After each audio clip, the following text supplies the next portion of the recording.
¿Qué tal? Bienvenidos a un capítulo más, a una cápsula más de la Nueva Prudencia. Bienvenida Tere, bienvenido Gabriel, muchas gracias por estar de nuevo aquí. Bueno, sabemos que estamos en el contexto que las controversias laborales entre el patrón y el empleador preponderantemente se dan por despidos injustificados, ¿no? En ese sentido, Gabriel, desde tu punto de vista, ante un problema de despido injustificado, ¿lo que es la renuncia es la prueba reina?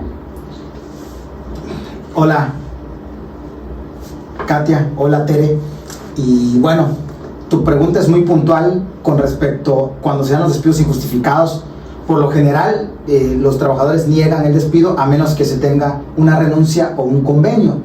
En ese sentido, por supuesto que la mejor forma de excepcionarte ante un despido injustificado es tener una renuncia firmada por el trabajador, huellada por el trabajador, donde por así convenir a sus intereses él se desvincula de la empresa, y entonces con eso llegamos al convencimiento de la autoridad de que no puede existir un despido puesto que el trabajador renunció. Aquí la clave es el estudio y el análisis del documento que exhibiremos como renuncia. Sí es entonces una prueba fundamental, documentalmente hablando, la renuncia, pero les quiero comentar que en días recientes, semanas recientes, tercera semana del mes de septiembre, 22 de septiembre para ser muy exacto, la Suprema Corte emitió un criterio, y este criterio fue por vía de jurisprudencia, en el que señaló que aún teniéndose esta prueba reina, como tú la has denominado, debe de ser examinada al tenor de dos principios torales en materia constitucional y en materia laboral. Lo que la Suprema Corte le dijo a los jueces, a las juntas y a los tribunales en general es que cuando se examine una renuncia se esté a dos principios: al principio derivado del artículo 17 constitucional, que es el principio de supremacía de la realidad, y que todos los jueces y las juntas deben de resolver a verdad sabida y buena fe guardada, con conciencia de los hechos que se tienen, de tal manera que si una autoridad que está examinando el documento logra advertir que dicho documento no pudo haber sido emitido o que fue emitido en un momento de vulnerabilidad, deberá desestimarse este documento, aún con todo, y que esté plasmado o inserto en el documento la firma o la huella del trabajador. Claro, podemos mencionar que son malas prácticas que se saben, sobre todo que hacen las empresas algunas, recabar estas renuncias en hojas en blanco. ¿Qué opina al respecto?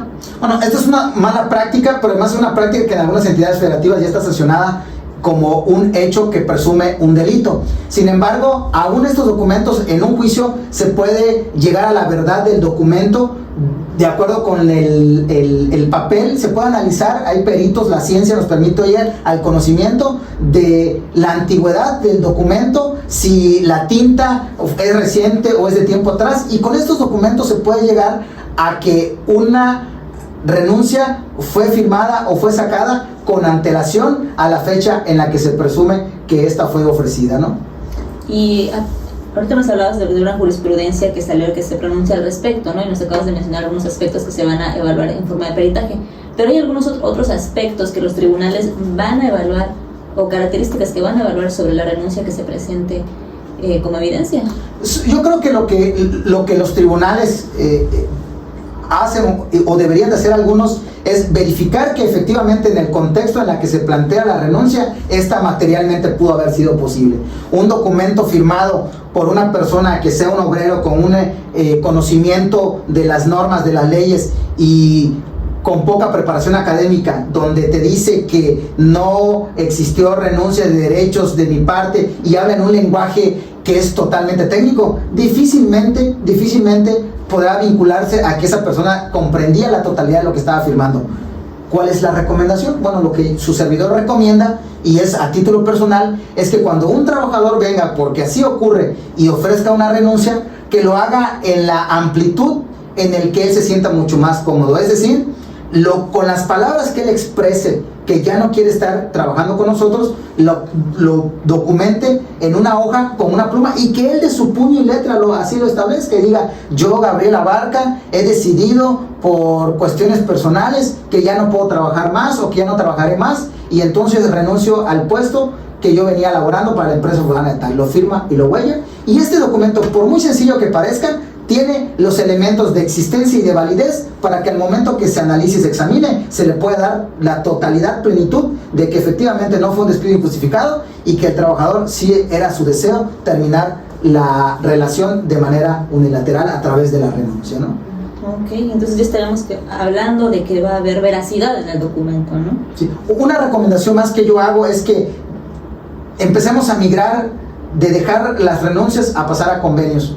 Es una recomendación. El convenio ya no es unilateral, es por mutuo consentimiento, hay dos partes, convenimos así los dos en cuanto a terminar la relación laboral, de que nos sentimos satisfechos con el tiempo laborado, con las prestaciones otorgadas, y que si existe alguna prestación entregada faltante por entregar, se establezca en este convenio, y que incluso si hay un haber por vía de gratificación o por indemnización, ahí se plantee, y entonces este convenio tiene mayor valor porque es por mutuo consentimiento que una renuncia. Yo sí invito a caminar hacia una práctica de los convenios por mutuo consentimiento, que además lo establece la propia ley en su artículo 53, y no demerito la renuncia, pero me parece que cada día va a ser mucho más complejo porque existen diversos factores en la que puede desestimarse una renuncia de acuerdo con estos criterios que recientemente acaba de emitir la Suprema Corte, y que, repito, insisto, el juez debe valorar en una forma integral que el trabajador no estaba en un estatus de vulnerabilidad y por su condición que estaba precisamente en ese momento,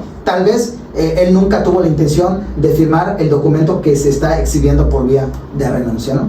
Okay. Muchas gracias por tus recomendaciones, Gabriel. Muchas gracias, Tere, por acompañarme aquí con estas preguntas que le hacemos al abogado. Sin más, nos vemos en la siguiente cápsula.